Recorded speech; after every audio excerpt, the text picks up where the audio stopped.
One of my best friends had a near six-figure salary job and he lost it.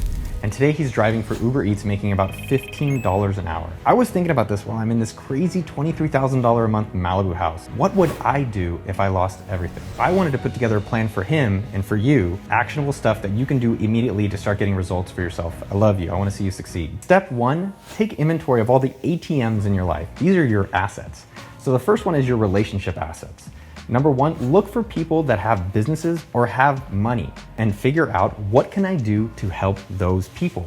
The second thing you do in your relationship ATMs is who have I worked with as a client or as a banker or as an accountant or as even your dentist that has a business or you've paid them in the past and potentially you can go and figure out something to do now. Second one is your superpowers. So your superpowers are what are the skills that I can use to make money? So for me, it would be email marketing, probably how to do this YouTube stuff, and also just how to run online businesses. And I promise you that you have a superpower. Do not be discouraged. So if you don't know what your superpower is, just text me. No, I'm kidding. Text your best friend and say, yo, what do you think my superpower is? All right, and number three, in terms of your assets, it's literally your physical assets. So do you have any bikes? Do you have any cameras? Do you have any clothing that you can actually sell to make some money? You can do Facebook, you can do Craigslist, you can do eBay, whatever that is. As well, you can go ask any of your friends and say, yo, if you have anything to sell, give it to me and I'll split the money with you. So those are our three ATMs to just get started. Make sure you stay towards the end where I talk about actionable things you can do to be building your network for the future. Step two, super crystal clear frickin' goals. And the way I break down the goals is in 30 and 365 days. And why I recommend that is that I want you to have something to look forward to that's way out there so you're like, I wanna get there. But also have chunky stuff that you can do right now. The way I like to approach this is I create a fantasy list. Yes, I write out a fictional story of my life thinking, man, where do I want to be in a year?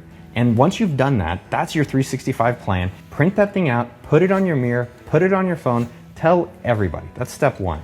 Step two is now you have your dream about where you want to be going. You have to actually get started now. What I recommend is do 30-day plans. So I like writing out in the next 30 days, here's what I'm going to do to help get to my future goal. Now that you have your 30 and 365 plans, what I highly recommend you doing is find an accountability buddy. This is someone that will call you on your true story. So what you need to do is every Monday say, this is what I'm doing this week. And then on Friday, you just check back with them and you do that every single week. I promise you, as long as you have someone that you respect that calls you out, you will get the results. You will start moving forward in your life. By the way, if you don't have someone, you can join okdork.com/group. It's a free Facebook group we have to find other smart people to help you out. Number three, make money immediately. You need oxygen to live. You need to actually make some money so you're not stressing out about that every single day. So number one, I do recommend going and doing delivery jobs like Uber Eats, like Grubhub, or DoorDash, or whatever business is out there. Just get money coming in so that your foundation is set and you're not having to stress about it. It is very hard to thrive when you're worried about just paying the bills immediately now. Step two, sell everything that you put together in your assets in part one. So yes, you figured out here's all the items I have or my friends have, sell all of them. And guess what? You might actually find out there's some type of interesting business in there for you. Step three, if you've done any consulting, as I talked about in your relationships, if you've done consulting or freelancing, go back to those people and offer them services or ask for referrals. If you haven't yet, make sure to hit that subscribe and notification bell. I put out 3 videos every single week to help you on your entrepreneur journey. Number 4, lower your cost of living. This enables you to take more risks and reduces the pressure that you have to make money because no one likes anyone needy. You guys know what I'm talking about, those desperate people. So number 1 to lower your cost of living, negotiate every single bill in your subscription. So if you have cell phone bills, if you have internet bills, there's bills you can cancel, do that immediately right now. Secondly, reduce your rent.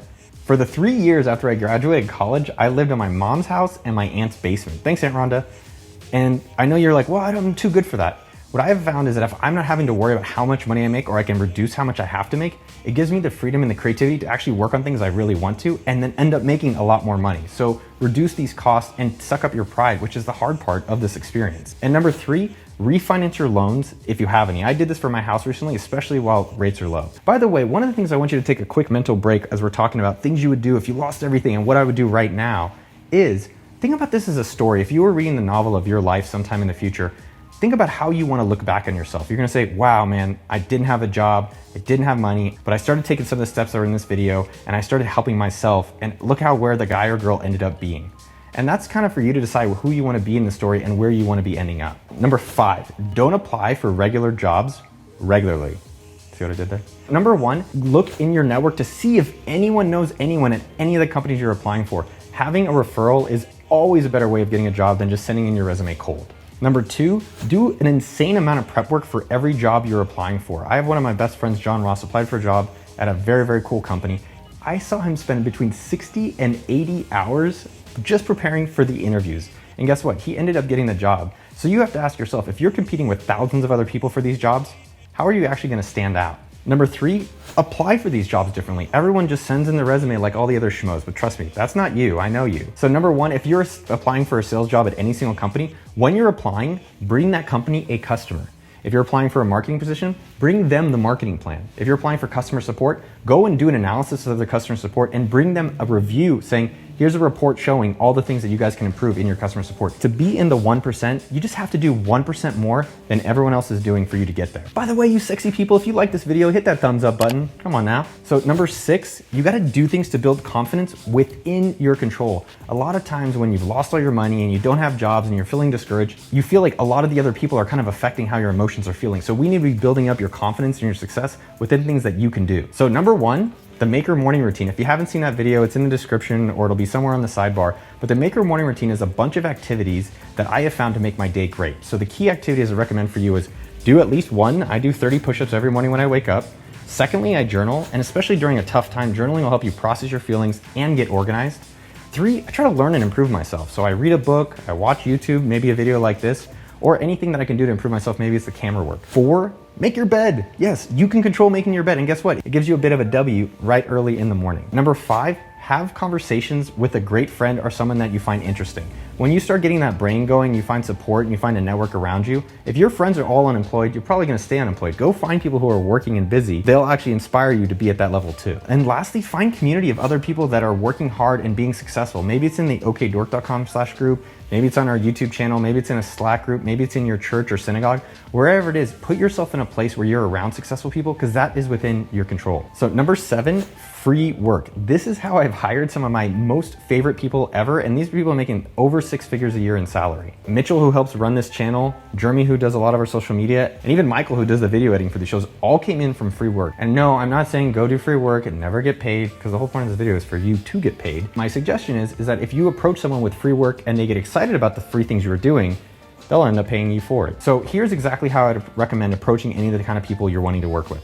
Number 1, flatter them. I'm not saying do bullshit stuff. If it's not sincere, don't send it, but tell these people, here's how you've impacted me for the people you want to be working with. Number 2, don't ask them for anything. It's so obvious when you're just like, I think you're the best. Can you read this thing? They know. And number 3, what do I mean by doing free work? What I'm recommending to you is that if you see me doing a lot of YouTube, take a YouTube video of mine and create things that I can put on Instagram. If you see a company out there, go and actually do a blog post for them and say, hey, I wrote this blog post for you. I think you'd really like it. And guess what? If it's something that's important to them, which you should try to pay attention to what they're doing externally, they will be excited to actually start paying you for more of that type of work. As you're doing the free work, there's a few things. 1, keep doing it. What I recommend is 80-20 approach. So 20% of the time, which is just your Fridays, do something free for other people. So I would allocate the majority of my time, 80%, the majority of the week, Monday through Thursday, on doing things that directly I know make money, but that Friday is your long-term investments in relationships and in yourself, in 1, helping and connect with other people, but 2, you'll probably learn some skills that'll benefit you for the future. Let me know in the comments if you've ever struggled. What did you do for yourself to start getting that momentum and start getting success for yourself out there? Number 8, start your tribe now. Now AppSumo is an 8-figure business, and that is because in 2000, yes, about 20 years ago, I started blogging and I built up an audience of people that trusted me and liked me, and I liked them too. And when I started AppSumo in 2010, I said, hey, go check this out. And all these people went and bought. So for yourself and your own journey, I think there's a few crucial points I really want to make about starting your tribe now. If you start a newsletter, use sendfox.com, it's free, or YouTube, it's free, or start a blog. When you document your journey publicly, it creates a lot of really amazing things in building your tribe. 1, it improves your communication skills, which is phenomenal. No matter what kind of thing you're applying on or working on in life, communication is really helpful. 2, it actually might build your network of people that can help you get a job. 3, it'll actually differentiate you when you're trying to apply for different businesses. And 4, as I said before, you can actually turn those audience of tribe sometime in the future into customers. My one ask for you is, as you start your tribe, which I recommend every single one of you guys go out and do it, is commit to it for 52 weeks. And if you're saying, Noah, I'm not sure what to write, I don't care what you write. All I care is that you commit at least once a week to sending your newsletter or posting on YouTube or posting on Instagram or posting anywhere to at least do this practice. Because I promise you, once you have your tribe and you have people that are supporting you, you won't want to let them down. I know you may be discouraged, but guess what? There's a lot more things in your control and you have a lot more ability than you realize. Follow the 8 steps I talked about and get some success for yourself and let us know how it goes. If you like this video and you want a little bit more help in kicking ass, check out my 10 tips for ambitious people or my Maker Morning, which is how I start my mornings to make sure I have a great day every single day. Good luck out there. I love you and I'll see you out there.